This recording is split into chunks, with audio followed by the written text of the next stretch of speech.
recording again, we lecturing. So yesterday, we started into the world of Swift, right? Swift, we said, is the programming language that we use to write iOS apps, Mac apps, Watch apps, tvOS apps, Apple glasses, whenever that comes, the rumors. Right?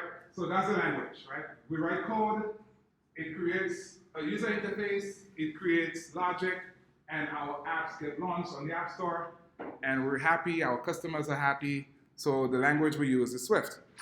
We said Swift, maybe write some notes here about Swift.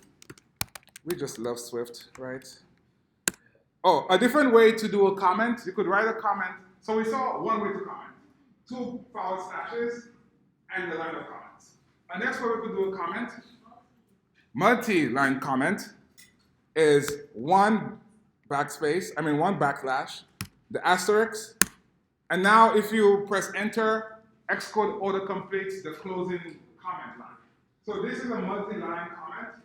So now I can put anything in there and press enter, and anything in those two, line 4 and 6 there, will be a comment.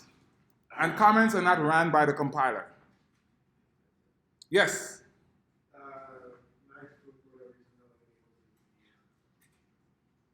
Your file, you probably moved your file. So what you need to do is go to Xcode, go to File, go to Open, and navigate in Documents where your file is. If your Xcode Playgrounds is not able to open, click on File, go to Open, navigate in Documents, because we just moved files around. So right now, Xcode probably is not seeing your playground. Cool. Antonio? Christian. Okay, great. So now we have a comment here. So Swift, again, Swift was introduced in 2004.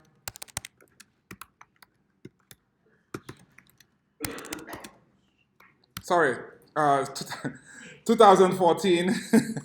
2004. Swift was introduced in 2014. iOS wasn't even out in 2004, guys. The iPhone came out in 2007. Okay, iPhone came out in 2007. The SDK for developers came out in 2008. So people were able to write apps in 2008, from 2008 until now, right? Objective-C was the language back before 2014, right? It was Objective-C. At WWDC 2014, Apple came out. People thought it would be Objective-C 3.0, but it happened to be Swift, brand new language. The crowd went wild.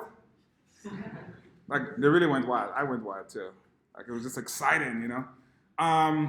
So, you guys will get there. So, 5 years ago, Swift came out. It was pretty rough at the beginning, but now it's this beautiful language that we write and we love. We love Swift. I heart Swift. That's a site. Cool. So we said Swift is a type-safe language. Swift is not JavaScript. It's type-safe. You declare something to be an int, it's an int. You can't put a string in an int anymore. You'll get a compiler error. That's type-safe.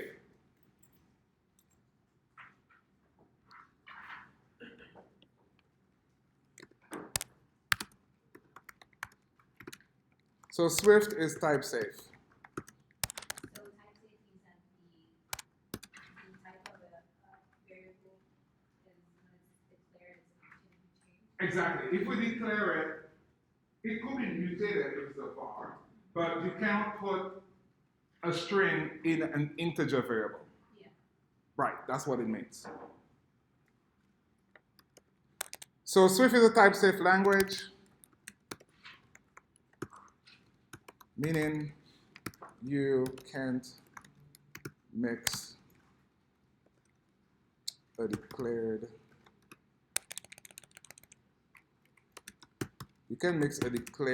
data type with another.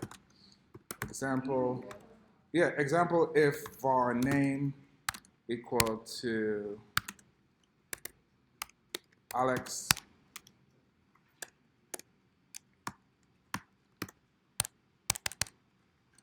you cannot update name equal to 10, right? Won't compile.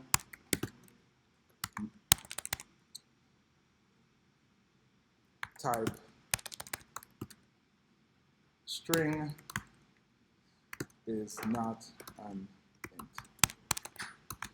Right? So that's basically what it means. If I start out with an integer, I cannot turn around and say, hey, now you're a string. Right? The compiler says, no, I'm type safe, you can't change my type.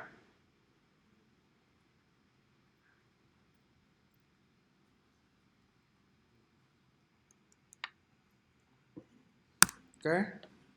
It's also a modern language.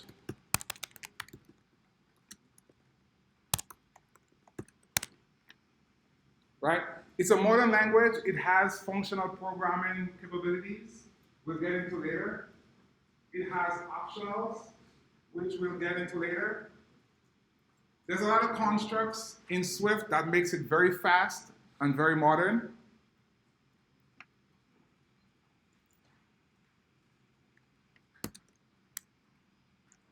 Right? So provides optionals that allows us to know whether a variable has a value or not. We'll get into that later. But again, if you go to the basics of Swift here, if you go to the language guide, you'll see everything about Swift. Right, so let's just go to what the language guide looks like.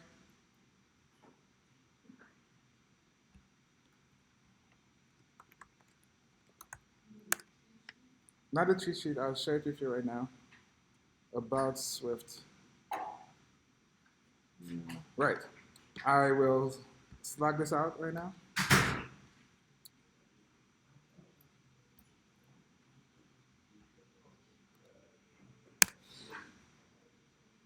Okay, I slacked it out. Right? So for reading, you could read over the Swift language, what it's all about. The more you know about the language you're using, the better. Look at paragraph 2. Swift is friendly to new programmers. It really is. It is friendly. You don't have square brackets all over the place like Objective-C. Right? In Objective-C, what we did here on line 13, we would have to write something like this. ns string asterisk string equal to, open bracket, ns string alloc in here, space in it, right? Exactly. Don't forget the semicolon. Then string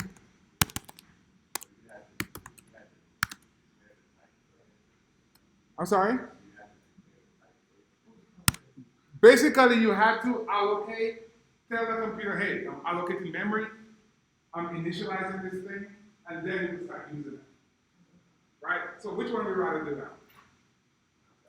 Not that? Okay. Right? So they're not kidding when they're saying Swift is friendly to new programmers here. Right? Objective-C was a bit of a learning curve, especially if all the brackets are all over the place. You have to manage memory yourself. A lot of things were harder. Right? So Swift is fast, easier to learn, very close to Python. Right? You could basically write English and tell the computer what you want. I want to create a variable, that's the name, that's the string. That's it. Right? In Objective-C, you have to say, hey, I want to get memory, allocate, and then initialize it, and then I can start using it. All that is behind the scenes with Swift. So at a high level, that's what we have now. That's why we love Swift. Cool. But Objective-C is not dead. It's still around. Facebook uses it, Spotify uses it, Pinterest uses it, right? Bigger companies move slower. They have more code to deal with, right? So you get hired, yes. What about all those apps that directly involve Objective-C? They're reaching into Objective-C. Objective-C has been around for 30 years. So Steve Jobs, when he left Apple ousted him. He created his own company called Next Computer. Next Computer acquired the license for Objective-C. Objective-C was the backbone behind the Next Computer. Fast forward, Steve Jobs went back to Apple. He brought along Objective-C with him, right? So Objective-C has been around a long time. It's still going to be around a long time. It's not going to die. Programming languages don't die. If you guys know about COBOL or heard about COBOL, it's still around. So they don't die, they just stay. What makes it harder is now you're a developer, you also have to somehow get onboarded with it if the job requires it. Most likely the job will onboard you, so don't go overwhelming yourself like, oh, I need to know Objective-C, I need to know this, that. You get to the job, you learn the thing on the job. During job search, if you have time, we'll do some Objective-C, see what it looks like, right? I still love Objective-C. That's how I started iOS programming. I picked up a book, taught myself Objective-C, and it's still in my heart. But it's around forever, in my opinion, because again, things are being supported. They don't die. Yes? Yes, but I also have a computer science degree, but I didn't learn Objective-C in school. I learned Objective-C with a book and a passion, and I wanted to build an app. So, not just wanting to build an app, the thing just looked cool, right?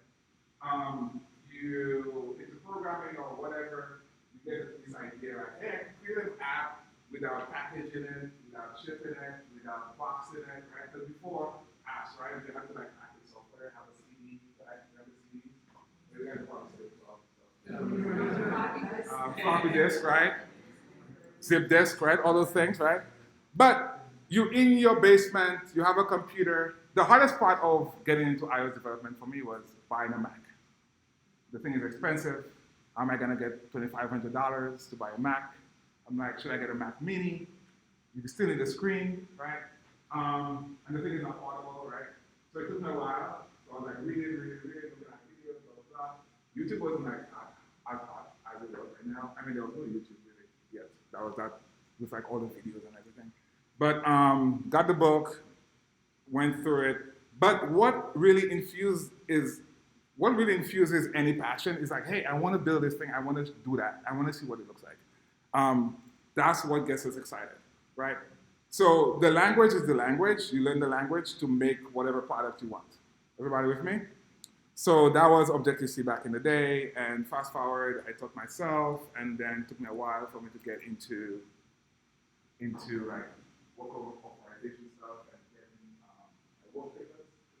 You can talk about homicide degree, right? I have a homicide degree, you can get a good GPA, blah, blah, blah. But you can't work, right? You can't work.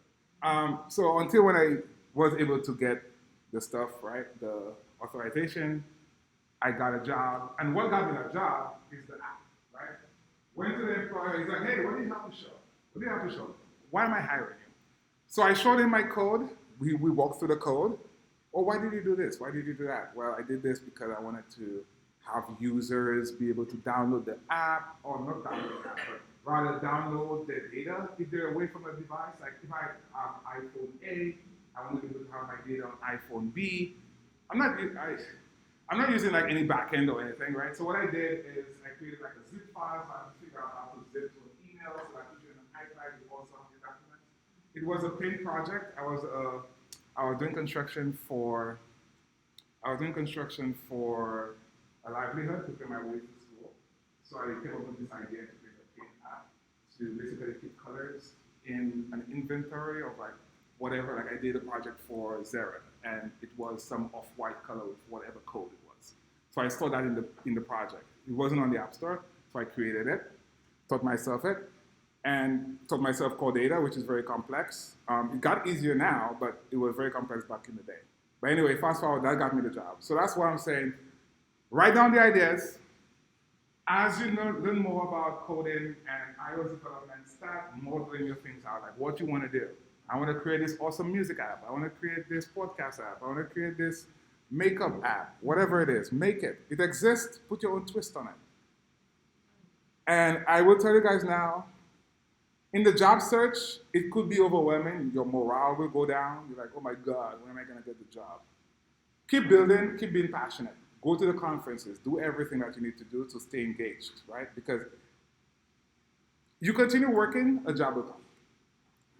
It's not gonna be day one or day two, whatever. Some people, it's all different for everybody, but you have to stay focused. Stay focused on what you want, and it's gonna come. So that was the story there. Sorry about the tangent.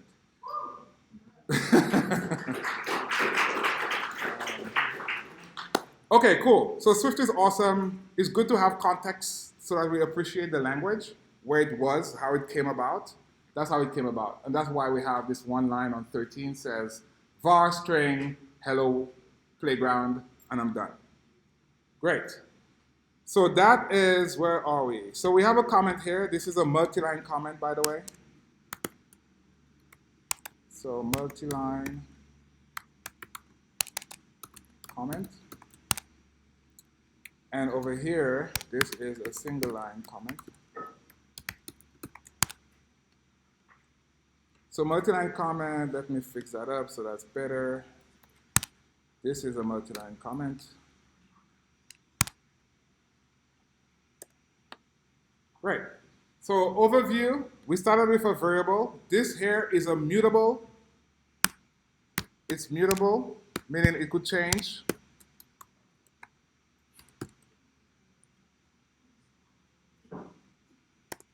If I was to run the playground at this line, what's happening? One second, let me restart Xcode here. One part of Xcode, like we appreciate it, but it does have its hiccups, right? Sometimes you have to close out of it, you have to exit out of it. That's going to happen.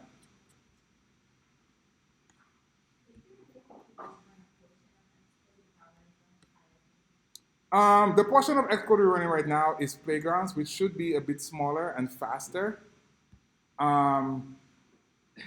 But it is like what it is. And especially right now, I'm on Catalina, which probably has its own sets of bugs. So it's a bit buggy. That's why it's not recommended that you install betas, but for purposes of teaching, I have it. Okay. Hopefully it's in a better state now. Go up here.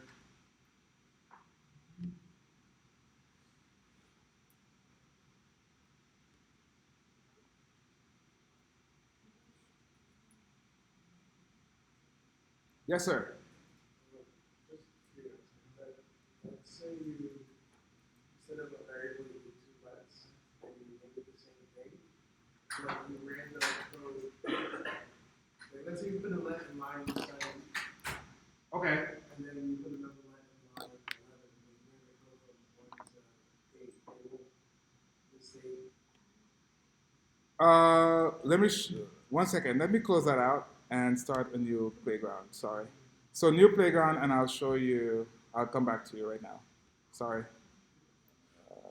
New playground.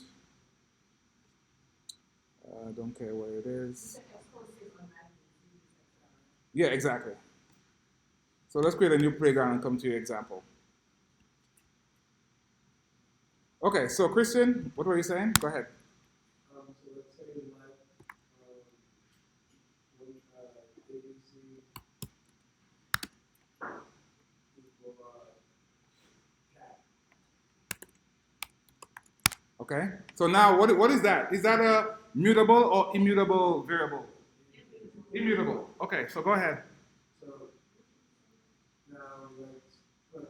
One second. What's that? Oh, that's me because my Xcode has issues. Keep your playgrounds open. Yeah. Let's see where it's going. Yes, sir. So now we do, let's say like line 6. Like, Okay, new line. What does it say? Let ABC and then equal. Okay, does that compile, guys? Okay, why doesn't it compile? You gotta really clear something, right? So my question is, if you run from 1 to 3, It doesn't, the compiler sees that entire playground right now. It sees the entire playground. Right, currently, right? Yeah. So if we run from 1 to 3, The compiler is unhappy. It doesn't, it sees the entire file. Everything you type in, it sees. Okay? even if you're just trying to run what's above. I see what you're saying, yeah. You have to comment it out. That's the only way to get it to work. No, yes, I'm wondering if So his question was, if I do this and I say play at line 3, will it compile? No, because there's an error. There's an error in that file. You need to fix that entire file. The play button, when you move it, it just plays at that particular spot. But that doesn't mean the entire file is not run. The entire file is ran by the compiler. Everybody with me? Okay, very, very good. I like that. Okay, great. So where were we? We were on constants. We did constants before. Oh, I know what I'll do. Haha. Give me 1 second. Let me get the code that we did. It's in Slack. That's one place it is. Where else is it? GitHub.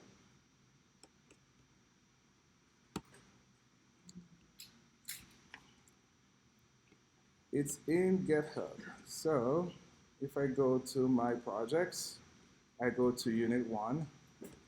I go inside my variables, my contents folder. I could just grab the contents of this guy and start off from what I was earlier. For that copying, your playground is good, so I'll just showing you. So you could get your code copied and paste it wherever you want. Okay, great. Okay, so we spoke about strings. We saw what strings are. We had a string var fellow name. It's mutable, so we could change fellow name here from David. I could say fellow name is now Chelsea. Christmas. Right? And if I was to play here, playgrounds, come on, help me here.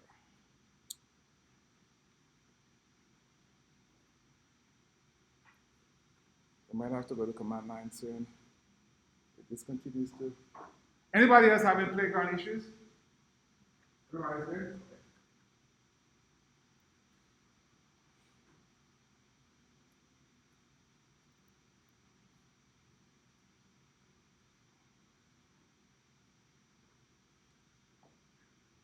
Bear with me. I'll have to open a command line, sorry. Okay, this is taking too long.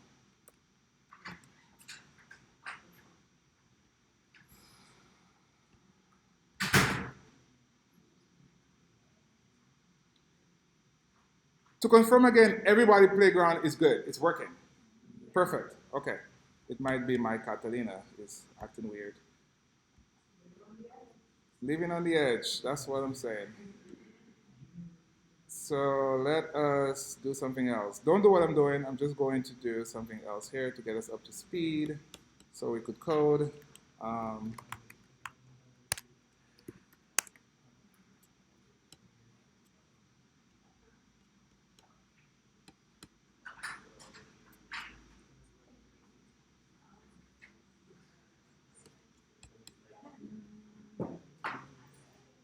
Okay, there we go.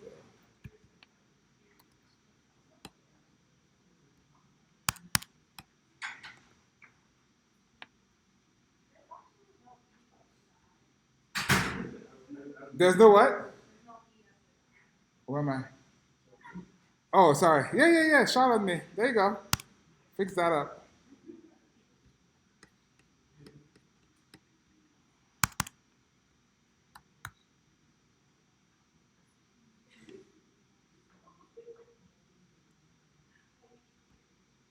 Okay, tomorrow we'll see what I am doing right now. Basically, my playgrounds is giving me, it's not working right now. So I am going to attempt to use command line, which we'll see tomorrow. Command line is basically a terminal type app where you have your code in that command line, you run it, and you see the output in the console as in the playground. Playgrounds are really good when they work, right? You could type code and see it as you type, but there's days when playground is not so happy. It could be my resources, it could be the recording I'm doing, who knows, right? But it's not working. So Xcode has more features. In my case, I am using a Mac OS command line app. We'll see what that looks like tomorrow because that's part of the lab for next week, where we have a command line app taking input from the user and showing output in the console. Okay, so I'm using a command line app just to get us up to date with what we're doing as far as the code. Okay, great. So let's go over that again. We were talking about fellow name. I was able to change fellow name here. David Lynn. So if I print out what fellow name is here. Again, print is a function that we use, very similar to console log yesterday, where you want to print the output of a variable. In that case, if I want to print out fellow name here, so fellow name, I could say fellow name was David Lynn.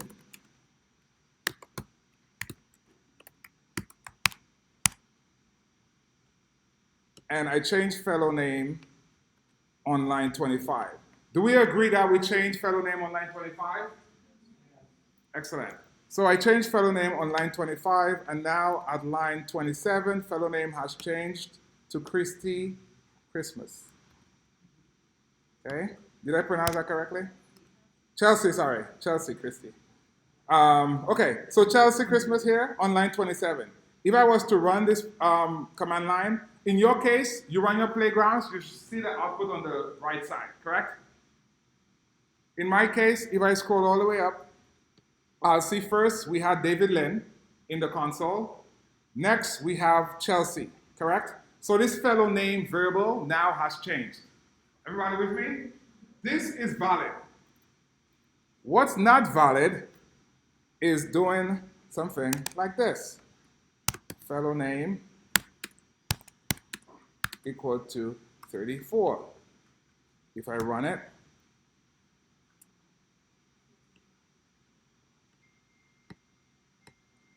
I'll get a compiler error. Cannot assign value of type int to type string. Yes, sir? So when we change the name of what happens to the string variable? The string still exists. Okay. The contents of what that name is has changed. So it's still stored. It's just, well, the name David Lynn is no longer. It got overridden. Okay. Right? So the variable fellow name has got overridden. Right? It got overridden, and now Chelsea is in charge. Okay? There's no more David, sorry. Oh. David took a vacation somewhere. He's gone. But what is not working now is we had a string. Again, Swift is type safe. In Python, this works, right? Where's Matt? Right? Matt is shaking his head, right? In Python, this works. I could start out with an int, go to a string, go to a bool, whatever. Like, that just works. In Swift, you start out with fellow name. You said fellow name is a string. Nowhere in that code after that you could change a string to an int. Okay? Compiler tells you I'm angry. Let's be on the same page here.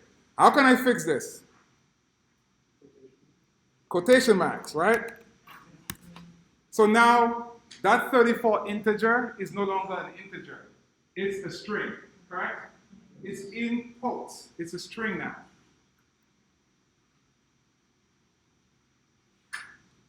Okay, so that's what strings look like. Let's stay here with what else we could do. I will go down right below where our... Yes, sir? So when we do that, when we make it a string, it loses like its mathematical factor, right?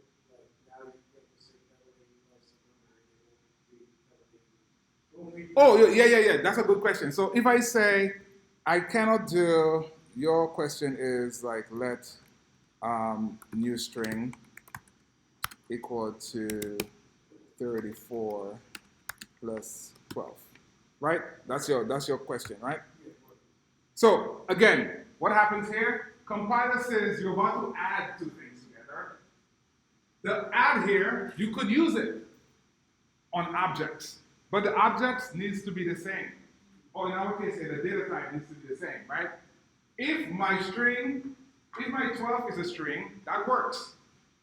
But now the compiler says a string and an int. You can't add different data types, right? In this case, you can add different data types. So that does not compile. You see this in the Unwrap app, or you see this in our labs, does not compile, right? It would add, for here, I want to keep that here for your own reference. So we'll copy it and we'll make it work, right? So does not compile.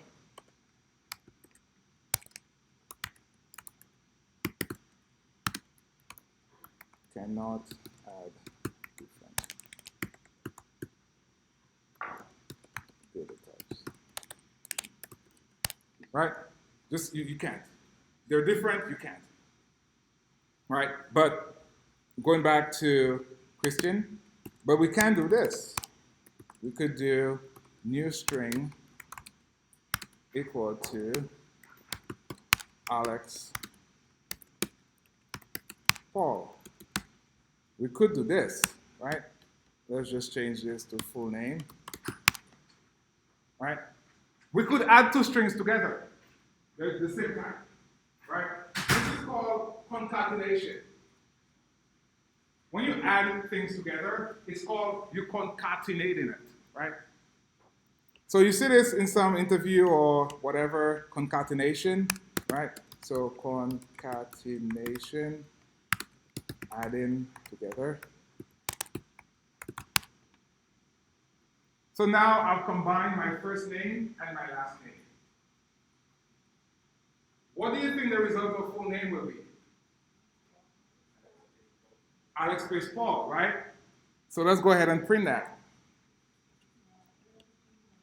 So we'll use string interpolation to print out full name.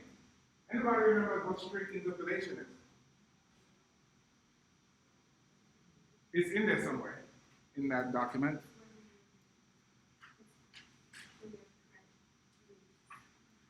You can say it, whatever. Give it up for Stephanie.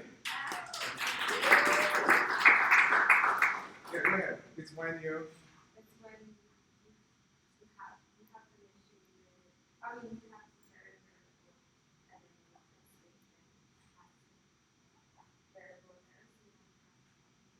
Okay, so Stephanie is basically saying you have a variable, you want to print the contents of the variable embedded in a string, right? So you have a string, you want to print the description or the contents of the variable, you have it in a string. So in a string, string interpolation, right?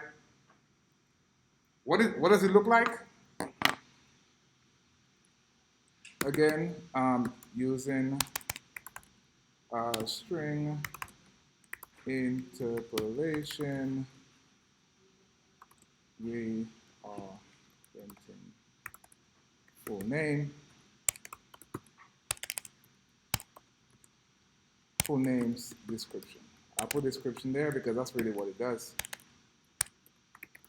We'll understand what description means later when we look at string. But basically, the string data structure or data type has this description on it. So anytime you have a variable in the string encapsulation, the string interpolation syntax, it takes that variable and it gives you back the description, right? So if it's full name, it gives you back what full name is, what it has. You can't open the full and do the Alex space Paul and Paul. You can, but the power of computer programming is if you declare a variable, you're able to reuse that variable anywhere without explicitly saying Alex Paul everywhere. Until you change the variable. Until you change the variable. So your option was, why can't we just say, let me type it out. Why can't we just say print Alex Paul, right? No, I'm talking about that. That's full name equals Paul. Alex Paul. Space Paul. In here, just remove those, Yeah. like that, right? I mean, we could do that, but what if you have most likely, you have data coming from somewhere, and the data comes in, it gives you first name and last name. It does not give you full name. How do you get that to work? This is our case here. You have both of them separately, you don't have them together. Right? So that's the use case here. If you have a full name, great, you use it. Right? I have Alex space Paul. But any good software developer will split that up because the last name could change, right? The first name, maybe you want to do something else with it. Maybe you want to say, order it in a specific way. Maybe you want to have first name first and last name. Maybe you want to have last name first and first name last. When you do the left full name equal Alex plus Paul, you're making full name equal both separately? I'm making full name equal to both of them as one. They become one. They get added. They get concatenated.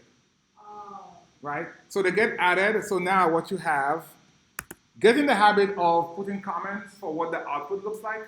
When I say the output, the outcome of that statement. The outcome of that statement becomes Alex Paul. We agree? Do we agree? That's the outcome of that statement. Again, that's a comment. But that's the outcome. That's the expectation of full name. That's what the output is. Yes? When you put a backslash behind the code, it won't mess up what's in front of the code. No. It won't. Remember, a comment does not affect our code. A comment has nothing to do with our code. No, I said it won't make the front of the code disappear. No. What's after. Exactly. What's after the two backslashes, the two forward slashes, sorry, that's what the comment is. Yeah. Yes, that's what we had. Yeah, we're not done yet. We're answering questions, we're making sure we understand, we're not rushing, right? I want us to really get the fundamentals here. But yes, we go into that example of string interpolation. So, look at you. So we did it yesterday, we should not do it today, huh? Okay, yeah. We'll reconfigure it later. Yeah. But what we're doing right now is like a small review to go forward. Cool? Good. Okay, so using string interpolation, we are printing full names description. What does that look like? I will say person's name or person's full name is. And then full name. But anybody remember the syntax for string interpolation? Backslash. Yeah? Full name, look at that, rock stars. And? Close parents, thank you. Cool. So the compiler is happy, look at that, syntax highlighted. If everything is red, that means there's an error somewhere, right? Everything is a string. So right now, the compiler tells us it understands what's happening. The string portion is highlighted in red, that's syntax highlighted. And the string interpolation part is in white syntax, right? The backslash, open parens, the variable name, close parens. That's our string interpolation syntax. Okay? And now, if you were to run the code while you guys in playground, so you're good, you should see your result. Or you could simply play your playgrounds. In my case, I'll run my application and scroll up, and I will see person's full name is Alex Paul. Yes, sir. How come whenever I press command R, Command R is on my machine. I'm using command 9. There's no command R in playgrounds. There's no command R in playground. So just click on the play button. Okay, so now everybody has person's full name is Alex Paul, correct? All right, great. So that's string interpolation. We know how to. So if you observe what Paul looks like, there's a space right before P. Do we see that? On line 36, look at my last name. Do you see a space after the first quote? So you have to do that. Yes, because that space is needed for the space between the two names.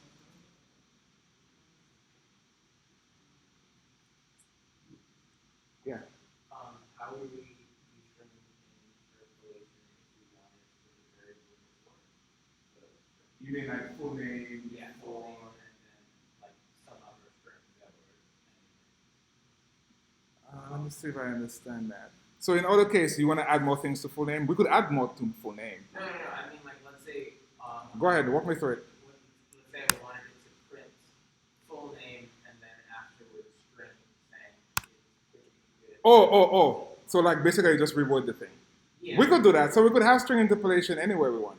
I could put one here. I could put full name, right? Alex Paul here is the iOS instructor for, let's use an X string interpolation here. And let's declare a let, right? Current or fall cycle equal to iOS 6.3, right? So this is a constant, right? Fall cycle, yes? Actually, it should really be a var because it could change at some point. My full name hopefully does not change. Cool. So fall cycle, iOS 6.3, and we interpolate it right here to say fall cycle. And now if you were to run it, run your playgrounds, you will see Alex Paul is the iOS instructor for iOS 6.3. Do we all see that? Okay. So yes, you could string interpolate anywhere as many times as you want within those quotes. Good question. Okay, cool. Yes? Aha, compiler error. You see that? That's a compiler error. If you do, again, it's a string. It's expecting to be inside of a string. So the compiler is a bit confused here if you do that, right? Ambiguous or argument type does not conform to expected type any, right? The compiler is so, look at it, so beautiful. String interpolation can only appear inside of a string literal, right? String literal implies quotes, and it will only be inside of quotes, right? That's what string literal is.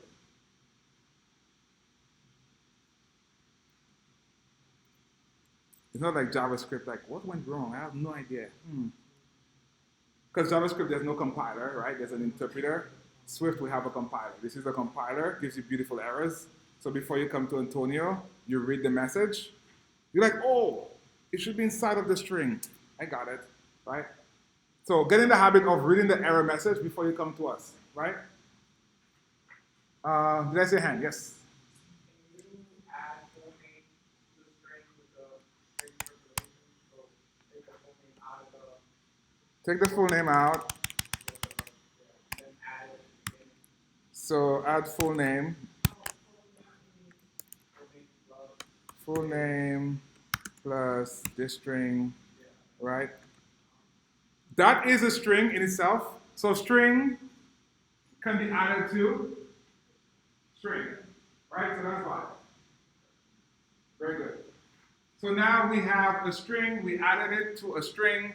The print function is happy because all what the print function expects is a string. We're getting to functions, but well, we saw functions in JavaScript, right?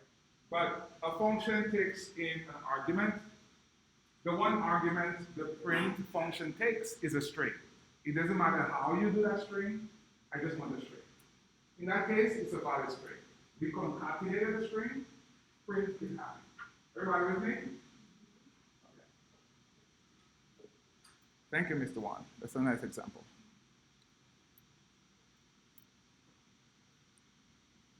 Okay. Let's go down to some interesting stuff. So we spoke about ints. Those are great. We spoke about doubles. Let's stop here for a second and talk about doubles a little bit. Actually, let's talk about integers. Because yesterday we had an example where we divided integers for example, 16 and 3, and we may or may have not seen the result that we're expecting, but we do have to remember, you have a question?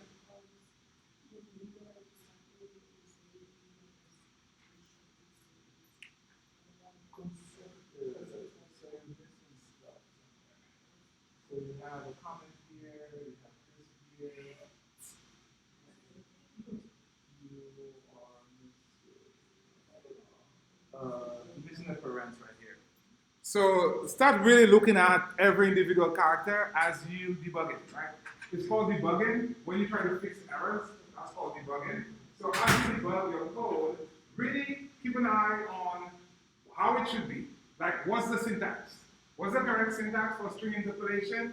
It has a backslash followed by a parens with some variable, close parens. If my code has a backslash, no parens, some variable, close parens, and you don't have a problem there. Right? So really keep a close eye on that. We'll get better the more we get into the program. So don't get overwhelmed, but just start getting the habit of trying to decipher what the error is doing.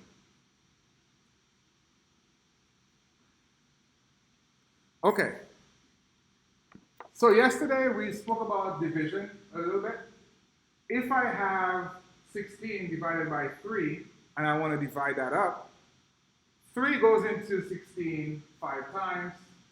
That's 15. I get remainder 1. We saw the mod operator. So the mod operator gives you the remainder, right?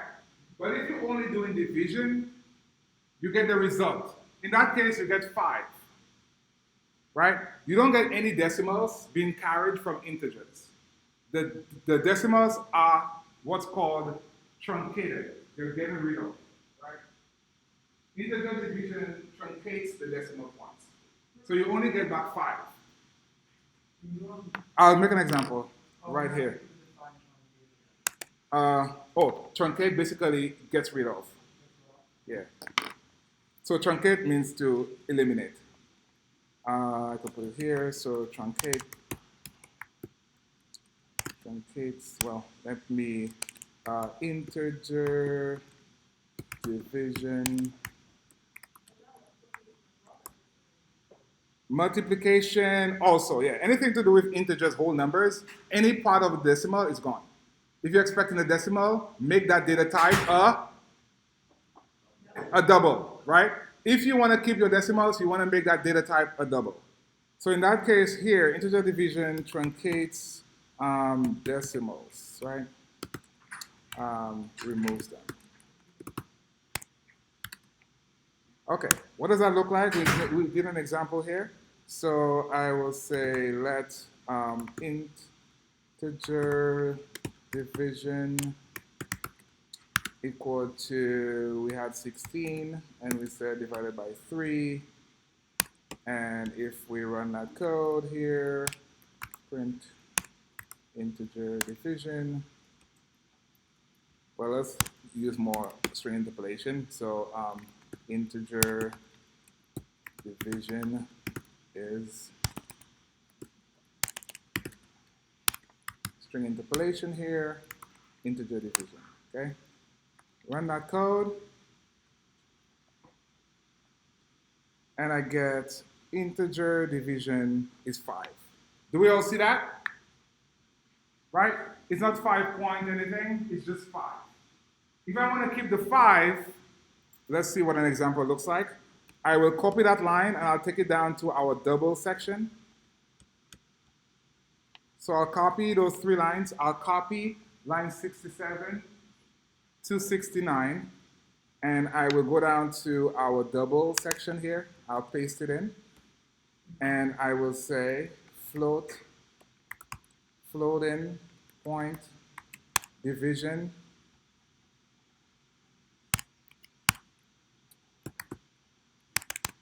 keeps decimals. And I will change this variable name here to floating point division. Keep this the same. Change this integer to floating point division. Change that variable name to floating point division and run the code again. And this time, my floating point division, where am I? Oh, aha. Look at that. That's a good use case. Two integers is a type int. Okay?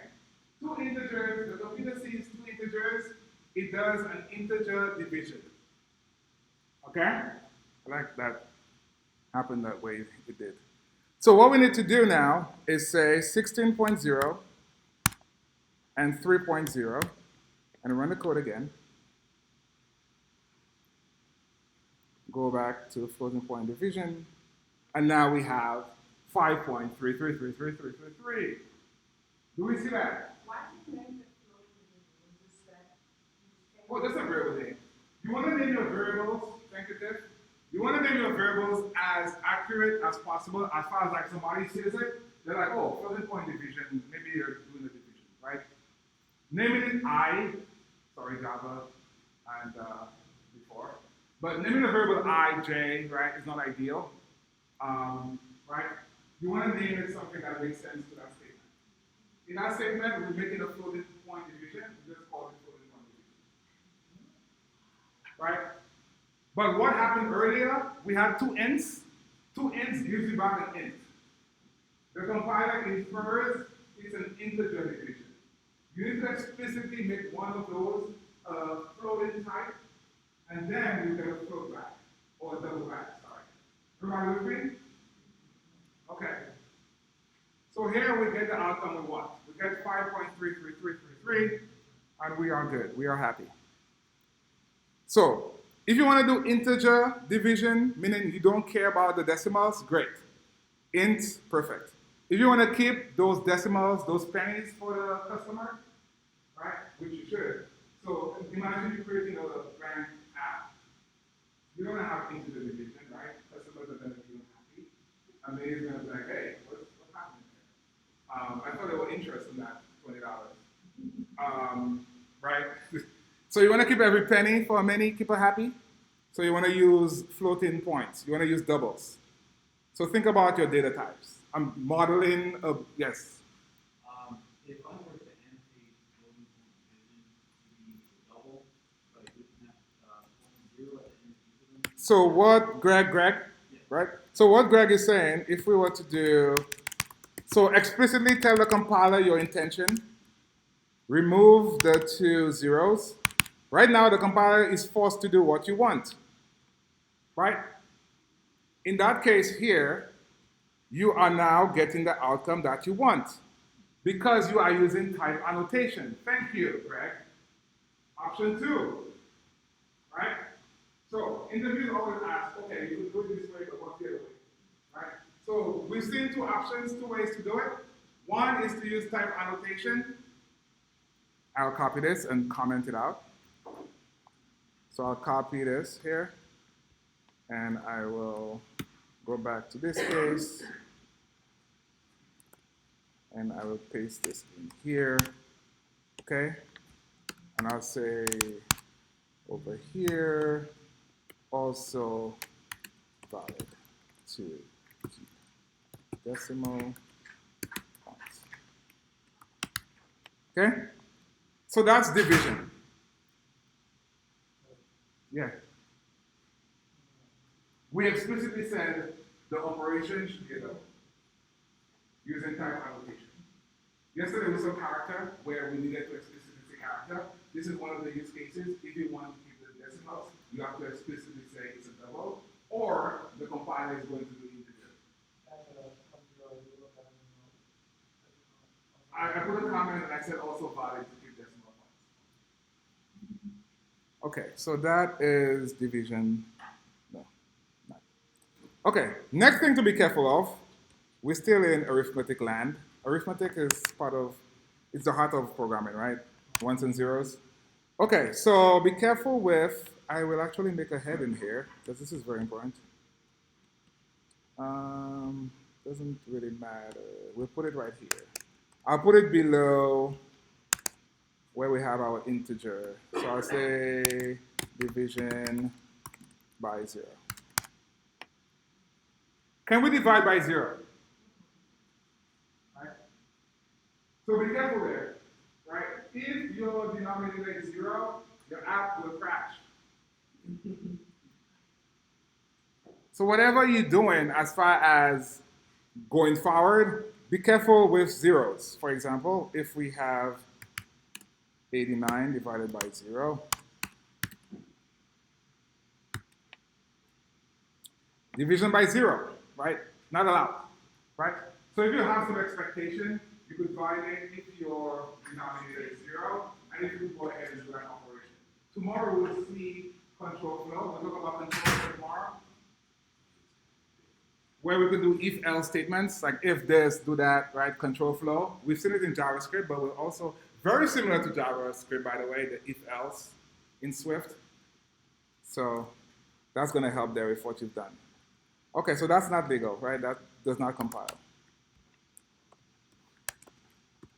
Does not compile. So if you get some question and you evaluate and you see the denominator is 0, and the question asks, will this compile? The answer is, it does not compile. Okay?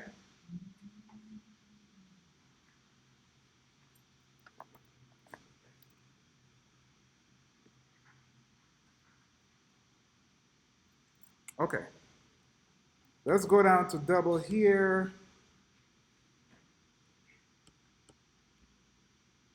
I'll make a new heading called float, which is also a data type versus double. Yes, sir?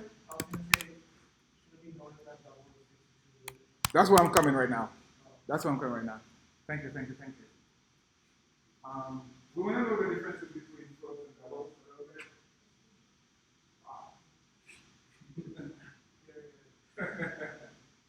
Okay. Floats we'll see a lot, right? When we're talking about foundation stuff, like later in the course, like the CG floats, right? Small data types that we use as wrappers around float. Float and doubles have a difference. What's your name, sir? Adam. So Adam was saying double is, what did he say? 62 bits? No, 64. All right. So Adam was talking about bits, right? Bits is how much data something could hold, right? So the double data type, double, it's double what a float could hold, right? So it has double the precision space of a float.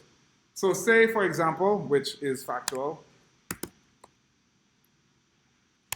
Where should I put that? I just put it down here. Actually, I just put it down there. Yeah. So float. I'm sorry. Yeah. So holds 32-bit versus 64-bit of a double. Right? What does that look like? If I declare some variable, float number, I need to explicitly say it's a float because the compiler will interpret as a double. If I just say that float number equals to some decimal, the compiler will infer it to be a double. So I need to explicitly type annotate this variable by saying :float. So 67.9977, just numbers here. And if I have let double num equal to the same number, right? And let us go ahead and print it. So print float is type annotate, and double is type annotate. String interpolate, sorry. So string interpolate here, my float num, and string interpolate here, my double num, the values of them. And let's go ahead and run it.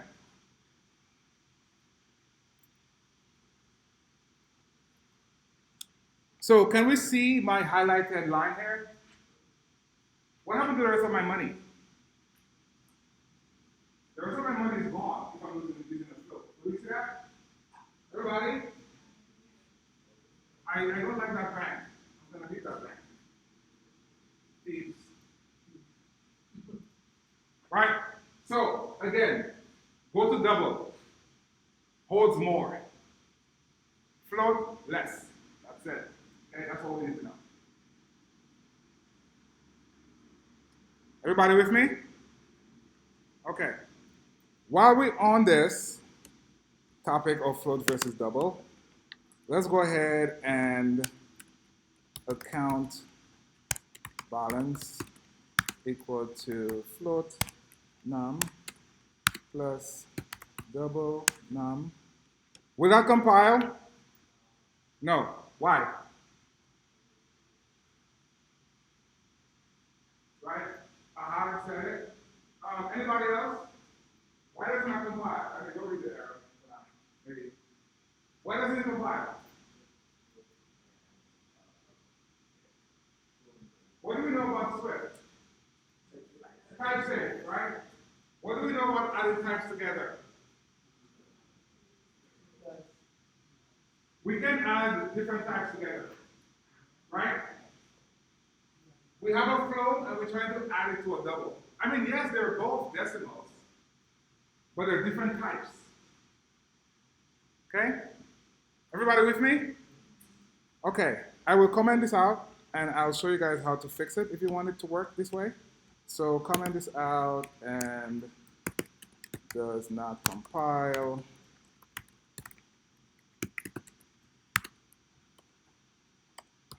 Cannot add a float.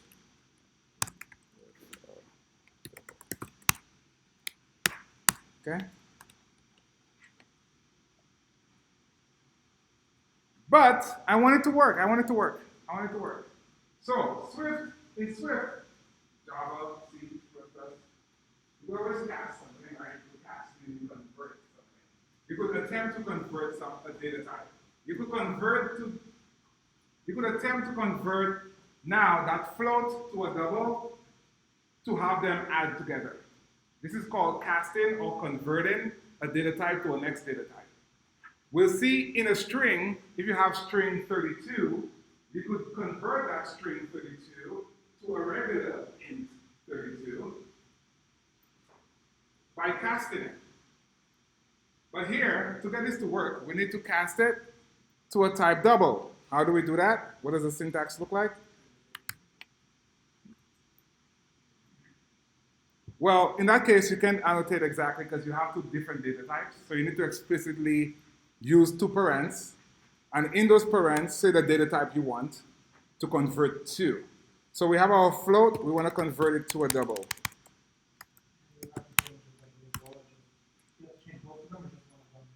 Which one? Let's see.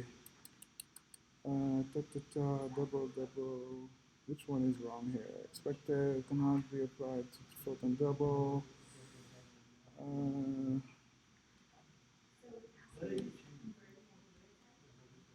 This is a double here.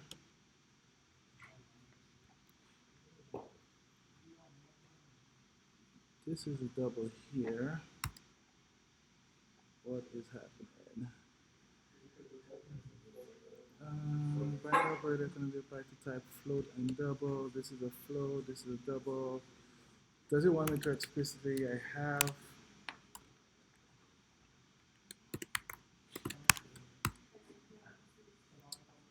What is wrong here?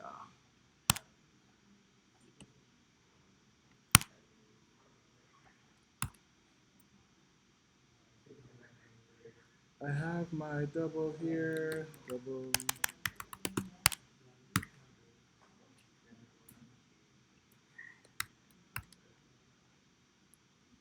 This works in playgrounds. Did it work for you guys? No? Am I putting the code wrong? Float number plus double number.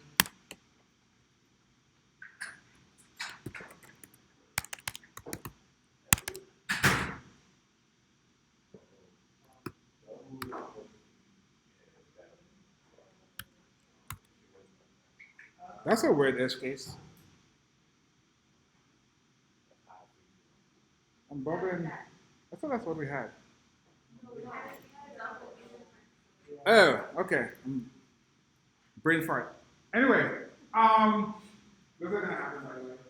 But we fix it. Anyway, I'm able to cast my float to a double here, and now I get a double as my result. Okay? This is valid because you could convert a float to a double. This is a double already, and now I'm converting my float number to a double. Okay, everybody? This is valid. Exactly. So I can write that.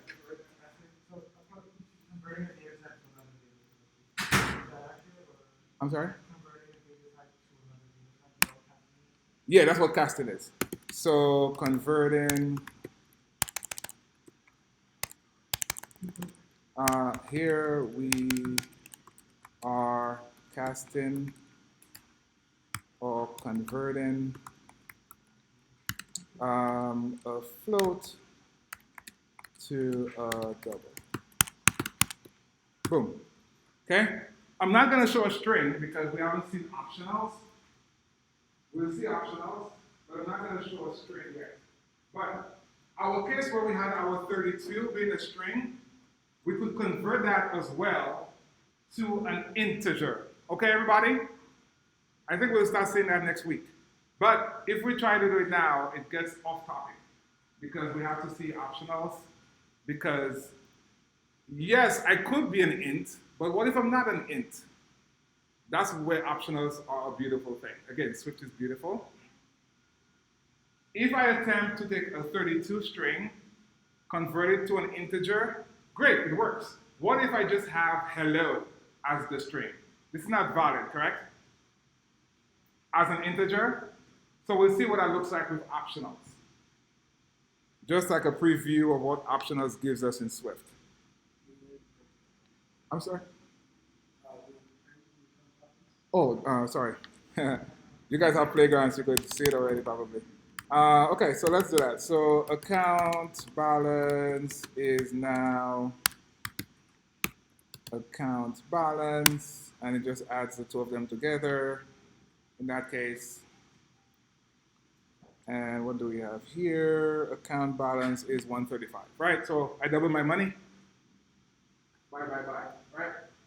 Everybody? Okay, so that worked. Yes? I have a question. How come when I try to press tab within the number in the print, it doesn't allow me?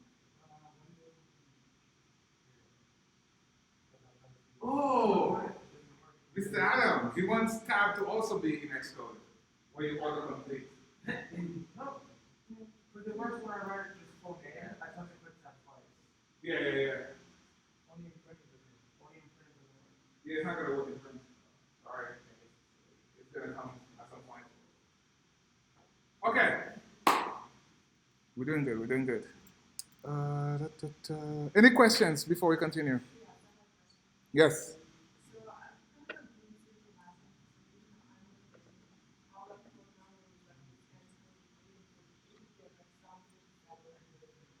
That's our sum, right? 135? And 6 in the end. It added the two of them together. And it's 135. I give it as 67. We may have lost, remember the float doesn't keep all the decimals? Good question. So Yulia was doing the math and she realized she lost some pennies.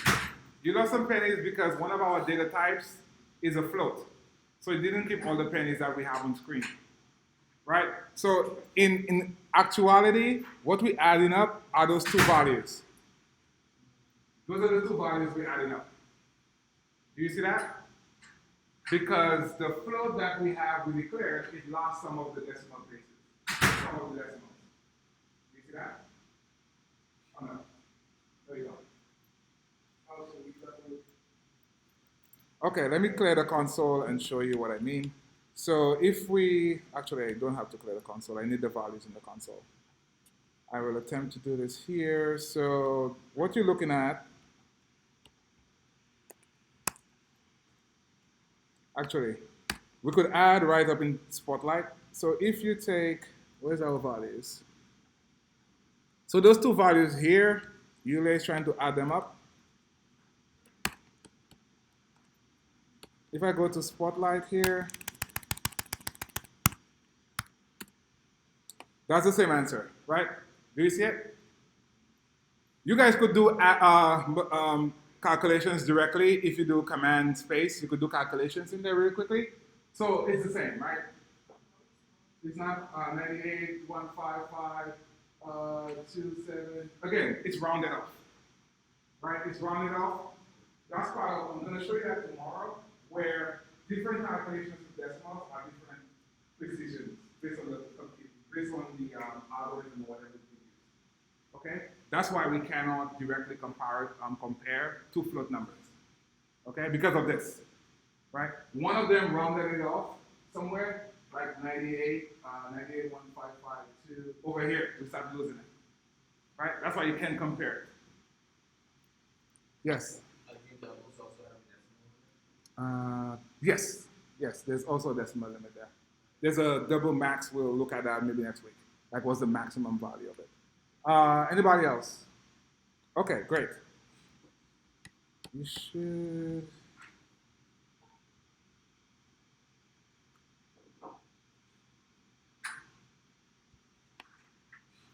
I want to touch back on strings a little bit. Let's go back to strings. Strings is a big topic, by the way. Most likely you'll get a string question on your job interview.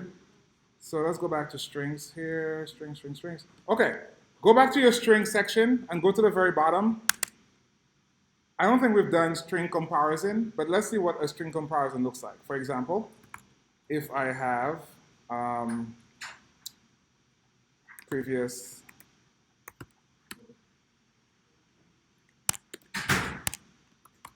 name, Alex, for example, and I have current name, let's do lowercase name, uppercase name. We could also compare strings, right? We saw comparisons yesterday. We could also compare strings, right? So I could say string result, for example. I was almost doing if else, but no, that's tomorrow. String result lowercase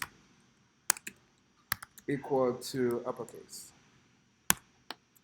What's the value of that? False. Do we all agree? Right? Because right now we're comparing string versus string. The compiler goes step by step. It's like, hey, that's not equal. Because lowercase a is a different number. You'll see Unicode, right? But the Unicode character for a is different, for lowercase a, is different from uppercase a. Okay? How do we know that? Let me just show you guys really quickly a little preview of what Unicode stuff looks like.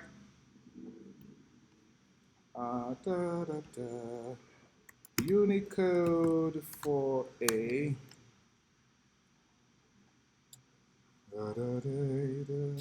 I had a nice little site to use them before. You're not gonna get me the stuff I want. Who got the Unicode for A? The Unicode character, the number. Unicode.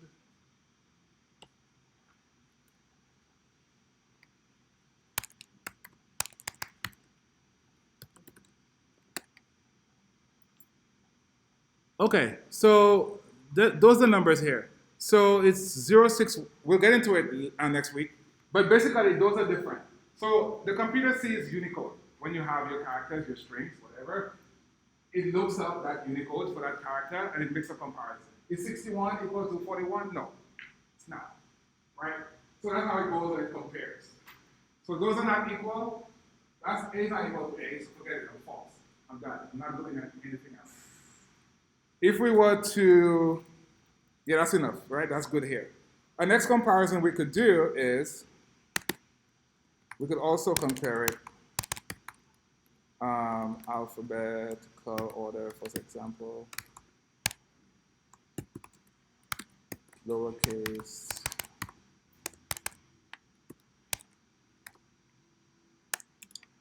is less than, oh, let's do something different.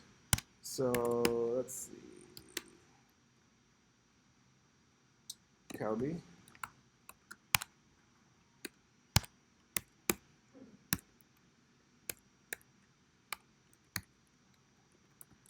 Lorraine. What does that evaluate to? What's the answer here?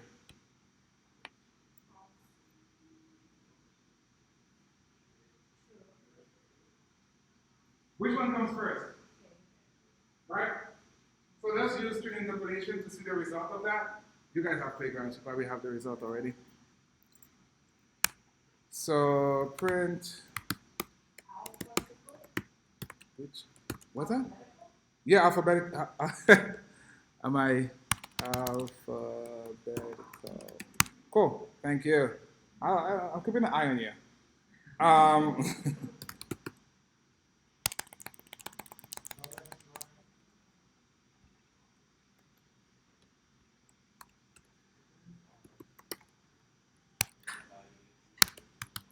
Okay, string interpolation, alphabetical order.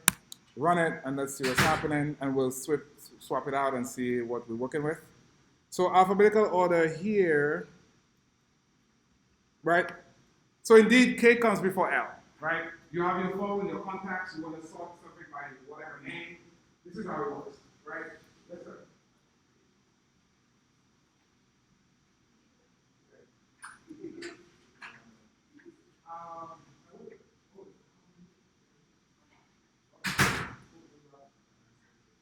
Okay, so we can compare strings. Okay, everybody? Yes? Okay, we'll see more comparisons later, but this is what it looks like. So any comparison operator, you could do that. You could do not equal to, greater than or equal to. You could do, yeah, we did equal already, obviously. Okay.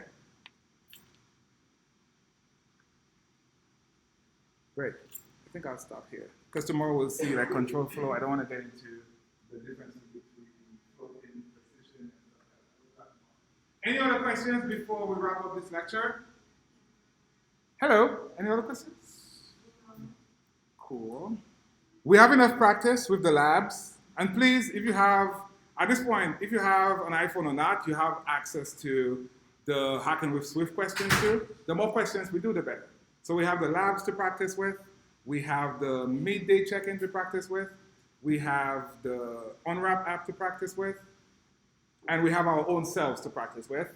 We could already start writing code and doing things. Tomorrow we'll be able to do if-else statements, like if it's raining, carry an umbrella, right? We'll be able to write code like that tomorrow. But today we'll start putting names together, we'll start putting variables together, we'll start adding things together. We could do a lot already just with variables and all what we've saw yesterday and today. Okay? So, cool. All right. So now, you guys want to come lead the...